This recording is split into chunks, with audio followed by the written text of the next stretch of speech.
Thank you so much for joining me today on Just Praise Him Radio. I'm your host, Glynda Lomax, and my job is to inspire you to a closer walk with Christ. Now here's the show.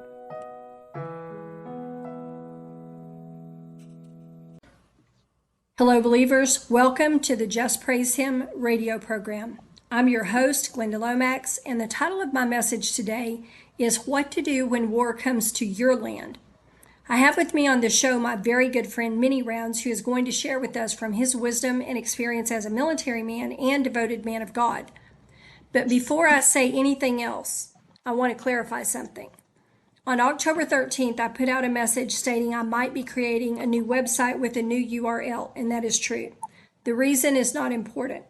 I don't know yet if it will be necessary. If it does become necessary, if you are subscribed to the JPH mailings, you will be notified and automatically subscribed. If you are not, you won't be.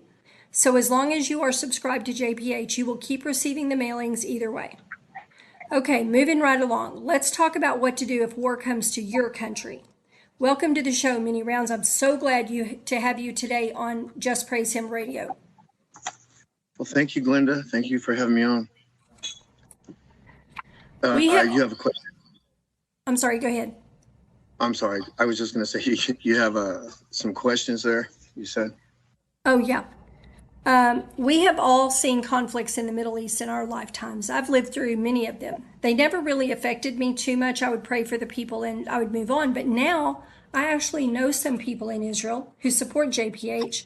And so it became, it kind of came home. But I vividly remember the day I awoke and turned on the news this time and heard that Hamas had attacked Israel.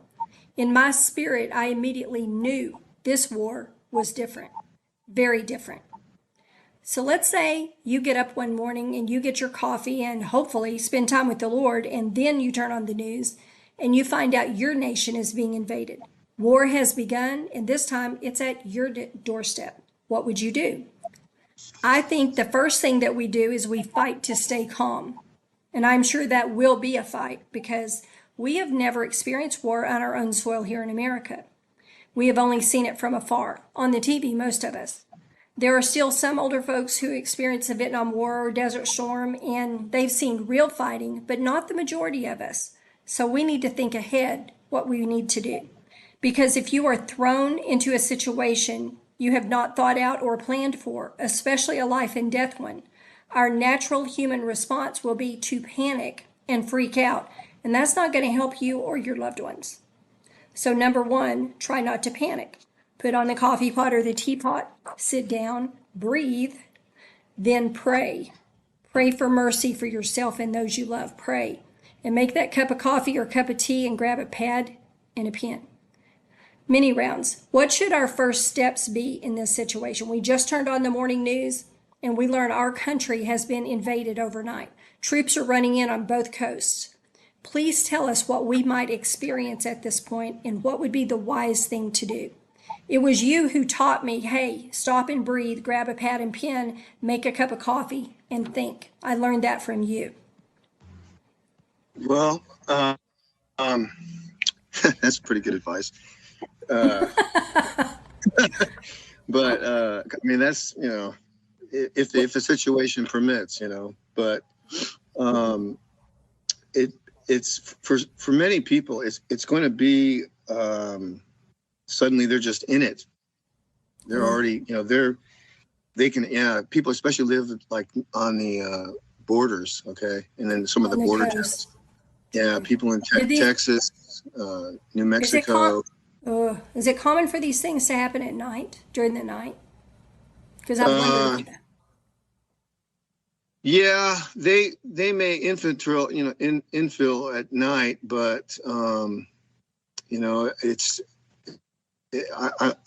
I don't know what their plan is as far as when they're going to kick this off. I mean, if I was going to do it, I would probably do it at night under the cover of darkness to get my elements moved in place to do whatever they're going to do. And we have 3 time zones, so it's going to happen at 3 or 4 different times, and then there's Hawaii too, but in Alaska. But so there's going to be some time spread there. But generally, a lot bad things happen like around 3 a.m. You can look back at history and see where, like in Germany and in like Poland and such, Hitler sent out his goons at 3 a.m. to go roust people out of their houses, in the middle of the night. Oh, how awful. Yeah, yeah, and that was when the French and the Indians used to attack. Also when we were, I did not know that. I did not know that. That's when they would hit, and it's just the way warfare is conducted. But there may be other circumstances that affect their plan too. You got to remember that God is in on this too, and He's merciful to His people. So there's going to be no set, established rule as far as what's going to happen. It's just you're going to know it's happening by the racket probably, and just some extremely abnormal things that are going to be going on around you. So yeah, you can't really miss the explosions of bombs dropping. So yeah, or at first what I think is going to happen is there's going to be some communications issues, and there'll be some breakdowns in the electrical grid, and there'll be some random acts of violence here and there, until they really get whipped up into the fervor they're going to eventually get into. And this is, prior to the actual invasion, the bombing and invasion of the Russians and the Chinese and their allies. This is, a sort of a hot portion of the asymmetrical warfare that's going to be happening to weaken this country even more. And it's my belief that they're going to be doing this too for another reason, and that's to demoralize our troops that are going to be overseas, far away from home, hearing about all this going on. Oh, and yeah. That they're going to be affected, and it is going to affect their performance to some degree, and their focus on what they're doing, which they really need to be focused on what they're doing. But they do. Reports, don't need any distractions when they're fighting. No, and it's just going to be a very chaotic situation. But one of the reasons I wanted. I'm sorry, I didn't mean to interrupt you. One of the reasons I wanted to do this podcast is I remembered a long time ago when I used to read prophecies in about 2009, before God started giving me a lot of prophecy. I read a prophecy, I think it was by Chuck Youngbrandt, who's now gone home to be with the Lord, and it talked about when we send our troops to another nation, that the country that wants to, or countries that want to invade us, see that we don't have them here, and so our military is weakened, and then they attack. Do you remember that prophecy? You know which one I'm talking about? Yeah. I mean, they're setting up ambushes right now for our troops, is what's going on,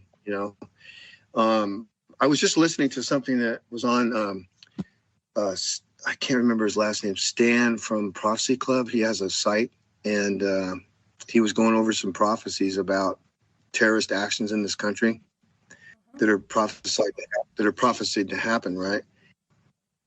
He was saying that, like, what goes with Israel is what goes with America.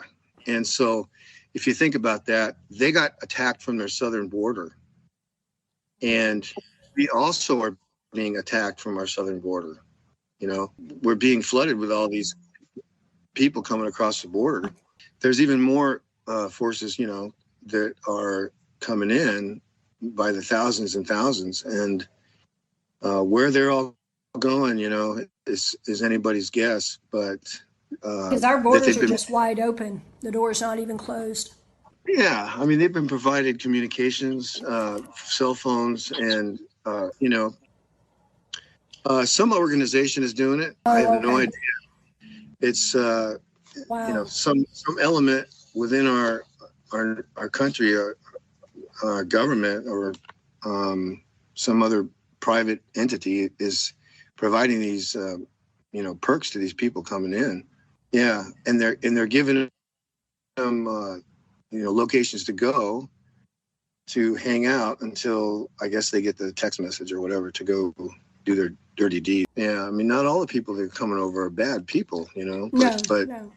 there are a great many of them that are of military age, and they're men and they're highly trained and they are from these countries that are,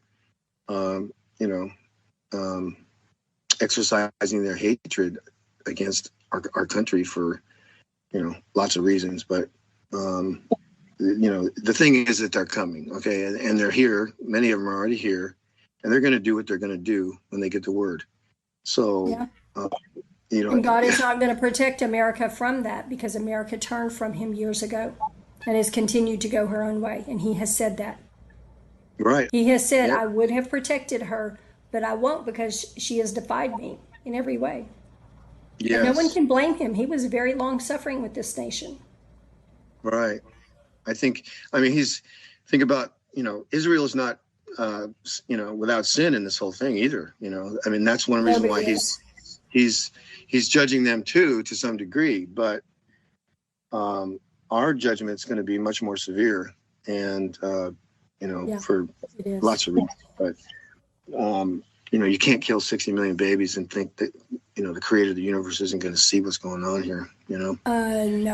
Or that he's going to approve of it. Yeah. And I mean, it's just, there's on and on and on it goes. We could talk about that forever, but to get back to the point of it, things to do, well, you're going to have to just, I mean, there are a lot of people out there that are awake and they know what's coming. They know it's going to happen and they've been preparing. Okay.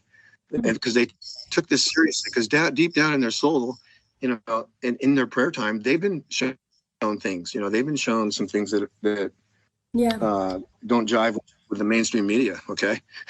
And it keeps you up at night. I mean, I've seen some things, you've seen some things, others have seen lots of things. And it's like you try to warn people or tell people and they just like shut you down and turn you off. And, and it's like, okay, well, like the Lord said, look at you like you have two heads. Yeah. You have to just shake your feet off and walk away and go to, somebody that's got an ear to hear and do the best you can. But I pray for those people that ignored it, because at some point they're going to come to a shocking conclusion that everything that they heard from folks like us is coming to pass right in front of them. And they're going to find out just how far down their pants were pulled before, they're just going to be in a complete state of shock. But, and for us who are aware of it, that's where you're going to need to be really tight with the Lord. Okay. You're going to, I would say a prayer right there. As soon as I heard anything going down, No question. Monitoring what's going on, look around. And, if there's no immediate threat, then I would just sit down and write some notes, but whatever comes to me, that sometimes the Lord will give you things in your thoughts, if you quiet your soul down and just listen. And then you may hear some things that are going on in cities where you have loved ones and, people you care about. And, and it's going to be, you're going to have that's going to be tough. Yeah. That shield of faith is going to come in real handy right then. And that helmet of salvation to control your brain, to keep, those thoughts that are going to try to squeeze in there to cause you to have fear. And you're just going to have to be fighting off that kind of stuff and rebuke it. And then, push forward with a constructive activity of some sort to keep your mind focused on the game. Okay. So that's kind of what I plan on doing. And I'm trying not to waste any time and do whatever I can to prepare myself and my family, before all this comes down. But at some point it's going to be, well, that's it. The balloon went up and then, it's on. And so then it's a matter of just maintaining some sort of a vigil to see and watch what's going on out there in your vicinity. And, I'm a believer in the Second Amendment, and I have weapons and I have some skill in these weapons, and I have taught others in my family to have the same basic skill set. And and I try to when I train in those things, I try to emulate the situation that you're going to be in when that actually occurs, because your heart's going to race and your mouth is going to be dry. And I don't care. Any combat soldier will tell you that that's what happens. That stuff just happens to you. But you just have to push on. You have to push on and move out and draw fire. That's just the way it is. So, you just have to remain calm and focused on the mission you have. And that's where training really kicks in, because your body will just sort of automatically do what it needs to do because you've done it so many times repetitively. That's how training works. It will kick over to autopilot. Sure right. will. So, if you are set in your mind that you are going to defend your family and you're going to do what you need to do to facilitate that, then you need to just conduct some sort of training with yourself and your folks to where you're all pretty proficient at what you have as tools. Okay, so the first thing that goes out the window is the plan sometimes, but that muscle memory will kick in. Those training cycles you went through over and over and over and over and over again will just automatically come into play. That's just how it works. So, and some preparation is better than no preparation in any case. Right. There's an old saying that if you fail to plan, you plan to fail, Yeah, that's the truth. And then, you think about some occurrences in the Old Testament, and where you had, hordes of people out there that didn't like the Israelites, right? Yeah. And God equipped them. He equipped them, and like Moses, probably the greatest general of all time, he set up his camp in a perimeter in a round sort of fashion, to where all the different tribes were set up, in a circle, and they were set up that way for a defensive posture against any incoming threat that may occur. And they had guys with trumpets, and communication between the different tribes and stuff. And they had a communication code, that they used to communicate with each other. So if one side was having a hard time, then they would glean a few people from one tribe to the other tribe to help out in that section. And, it was just a wise thing to do at the time. And we as a nation, you call 911 and nothing's going to happen when all this is going down, because the police departments, they're going to be really busy themselves. Okay. If they're on the job, they may be home defending their own families. Yeah, that's true. And the thing is this, if it was me and I was going to attack this country, I would attack the police stations. I would attack the military bases, the gates. I would mess with fire stations and hospitals and power stations, and and these guys have all been allocated out their little piece of the pie of the mission. Okay. And they all know what they're going to do. And the thing is, we're going to be trying to play catch up with all this chaos going on, and they're going to, methodically destroy our ability to do anything. Okay. And, it's as far as a military operation goes, it's a very well planned, well led military operation. And these guys are, very determined to do what they're going to do. They've been training for years.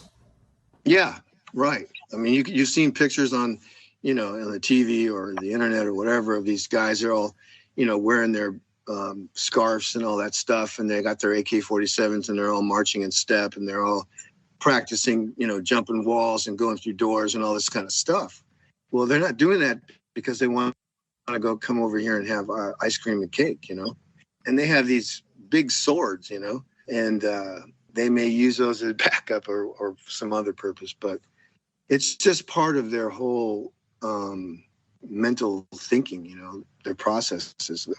They're, in their eyes, they're like, they're jihad or whatever, they're out for our blood. We're the infidels and all that. And according to their book, it's eliminate us all, and that's it. And the day will come when those who kill you think they do God a service. Yeah, Right. This is that day. But yeah, and the Lord has been warning and warning and warning for years that this was coming. And, it's here now. Okay. It's here. It could be any day, any hour. I think it was the fella, You Be Ready, Byron Searle, I think's his name. And on his side, he was getting some words too. And he said that when the United States hits Iran, they're going to set off these suitcase nuclear devices in our financial districts of several cities. But see, the thing is, we're going in there with a disadvantage. We're at a disadvantage already because our military has sort of been coasting on past glories and 80s tech, and the only thing that's kept us going is the momentum of that we spooled up years ago. But we're behind the 8 ball as far as the advancements in tech and the maintenance of our gear and people. I mean, it just tears my guts out watching what they've done to my Army and my Navy. But so it's like I said, 911, you call 911 and probably you're not going to get anything, if you can even make a phone call. And remember when Katrina happened? A lot of people just give up, when things like that happen and they just go do their own thing. I'm not saying they will, but I'm saying I think that's a possibility. Yeah, well, it's going to be like, in some areas, it's going to be just exactly like what happened to Israel the other day. They just suddenly were, attacked, and one minute they're at peace and the next minute they're in a fight for their life. And they got caught with their pants down. Whether some of that was a little conspiracy type stuff going on or whatever, it doesn't matter. The fact is that they were successful in what they were doing, and they just did a lot of bad things, and that's what's coming here. But worse, it's going to be worse here, and people need to prepare their souls and their mind. Yeah, and their minds, because there's going to be a lot of people lose their minds in this time. Yeah, I've been shown that for years, again and again and again. A lot of people will go insane in this time because we are not accustomed to anything like this. And when we see all that happening around us and all the bloodshed, your mind has to do something to defend itself. That's where, their walk with God is going to come into play here because, yes. And now, that's why he's been warning and warning and warning. It's like, this is not the time to fool around, folks. This is time to really get down with me and get in the prayer closet and pray and get strong in me because you're going to need it. And you can't do it when they're in your front yard. It's too late. It's too late to learn scripture. It's too late to learn how to pray. It's too late to build that relationship with him. Yeah. And think about this too. You've got what happened over there in Israel. Those folks, a lot of those folks, some of those were Christians. Okay. Yeah. They were Christian. They were Christians. And they're like, it's our brothers and sisters over there. And there's a lot of folks here in this country that have this strange malady that they think they're going to just be taken out of here and they're not going to have to suffer anything. But that's not what Jesus told us. Jesus told us we were going to probably be killed for our faith. And that you'll be hated for my name's sake. This is the time when persecution is going to rise to the point that your family members are giving you up. Yeah, some of them, because they never really walked out on the water with Jesus. They just pray for them if they do, because the judgment on them will be horrific. They stayed in the boat, and they didn't really commit totally. So they don't really have, and that's the thing about this whole gig is everybody's going to have to really depend on their faith more than anything, because they're going to try to require everyone to deny Jesus. Okay. You'll have to do that eventually to eat. You'll have to take the mark to eat, and the people who are just lukewarm are going to have no reason not to take it. Well, yeah, and it's like, and the Lord showed me. The Lord has been showing me that some of the mainstream or larger church organizations are teaching people that you can repent after you take the mark, and that is not true. Everybody that has heard that is absolutely untrue. You cannot repent from that. That is your final answer when you do that. Yeah. In God's book, that's your And final answer. You chose eating over believing in him and you denied his name, you're done. yeah. You can take the mark and you can get your food, but your soul doesn't belong to him anymore. It belongs to Satan, and Satan will do with it as he pleases. Yeah. And you will be turned over to him. I'm just telling you. I don't want y'all to make that mistake. Don't fall for a lie. What did Jesus kept saying? Don't be deceived. Don't be deceived. right. Thank you so much for tuning in today to Just Praise Him Radio. I hope this has inspired you to a closer walk with Christ. You can contact me by mail at my new address, JPH Inc., P.O. Box 854, Altus, Oklahoma. That's Altus, Oklahoma 73522. Or by email at wingsofprophecy@gmail.com. JPH is not affiliated with any nonprofit organization, church, or denomination.